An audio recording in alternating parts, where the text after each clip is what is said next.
Make sure they're cool. If we go to the top of your backswing there, okay?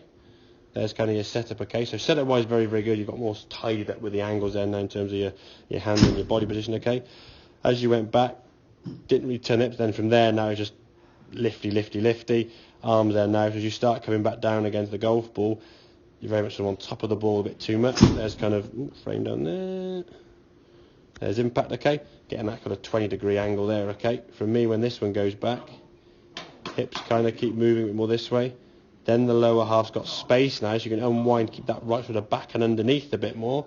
And then as you come back into impact, now that's going to give you a sensation more of this kind of baby draw, as you said, not this, I'm kind of there. Now, again, I'm showing this position here now as exaggerated. You're not leaning on there's no way your spine is in that direction, where I'm kind of doing this, but it's 7 or 8 degrees too far this way, so you're able to release the club, but if the path therefore is left, it's just going to be a low pulley one to left, or a lower shot than you want. And if your hands get full, which they do, which is good, okay, if you're not sort of behind the ball efficiently enough, now the launch angle and your angle of attack is going to be either too steep and then very low, and it's just knuckleballs.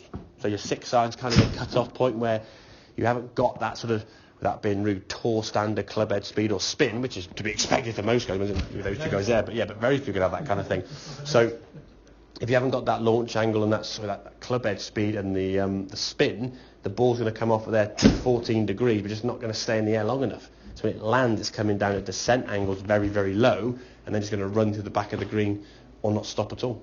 Okay, if we can get that sensation feeling a bit more kind of underneath, get that launch kind of up in the air, and that in some ways, even with all guys, if you're fair for the sort of 3 and the 4 iron there, same kind of principle, okay? If you stay behind and get that path better, you're not going to have to worry about the release. You're going to sort of hold the club face off. Yes, you're behind the ball, so as we can see on that left-hand one here now, so as you're behind the ball, so you're able to release the club, but if you're slightly going across the ball this way and you release it, ta-da, it's a big old pulley hook.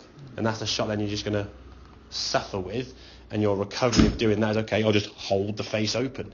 Then you change the right sort of back and underneath a bit more, hold the face open, there's your blocky cut.